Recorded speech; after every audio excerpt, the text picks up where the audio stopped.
La maratona per noi è un'occasione unica per competere perché è una gara podistica e noi non siamo propriamente atletica, noi siamo piuttosto ciclismo. Il funerale di Alex Zanardi si celebrerà martedì 5 maggio alle 11 nella Basilica di Santa Giustina a Padova.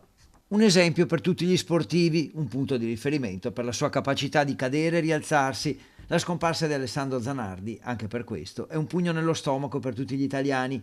Una scomparsa avvenuta, sembra, a seguito di un malore fatale nella struttura che lo ospitava da tempo nel Padovano e annunciata dalla famiglia. Se n'è andato serenamente, dicono, proprio nello stesso giorno, il 1° maggio, in cui 32 anni fa morì anche il campione di Formula 1 Ayrton Senna. Una giornata di lutto per la comunità di Noventa, non solo per Noventa, ma penso per tutto il paese. Quando la famiglia ci comunicherà la giornata della cerimonia del funerale, e a quel punto là noi istituiremo la giornata di lutto cittadino, che è assolutamente doverosa. Alex era molto legato al Veneto, nato a Bologna 59 anni fa. Aveva scelto Noventa Padovana come luogo dove vivere con la famiglia, la moglie Daniela e il figlio Nicolò, e anche lì aveva creato fin da subito un legame speciale.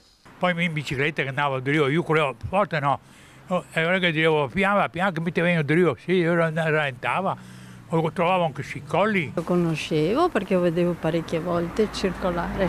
Lo vedevo in giro tempo indietro, parecchio tempo indietro, e le ultime volte l'ho visto per sbaglio in pizzeria assieme a sua moglie. Sono molto dispiaciuta perché è un nostro compaesano. La notizia veramente mi ha fatto stare male perché era un uomo buonissimo e anche quando appunto dopo il primo incidente mi ricordo scendeva giù dall'auto e veniva come noi a fare la spesa da lì, scendeva giù dall'auto, un'auto anche molto alta, con una agilità e una grazia veramente tanta. Lo vedevo spesso perché veniva anche al supermercato lì, per cui arrivava là con la macchina, dava l'elenco della spesa e poi gliela portavano. Era una grande persona. Stamattina è stato un colpo pesante per noi, ho pensato alla sua sofferenza, alla sofferenza del figlio, della famiglia e di tutti gli amici, i parenti e il coso sportivo, no?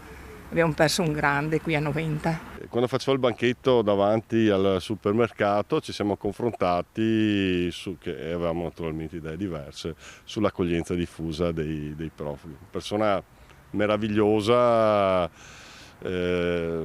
fantastica. Nel Veneto, che l'aveva adottato, Alex aveva partecipato vincendole alla Treviso Marathon, la maratona di Padova e alla Venice Marathon. Poi, dopo l'ultimo incidente, era stato ricoverato per alcuni mesi all'ospedale San Bortolo di Vicenza. Nell'annunciarne la scomparsa,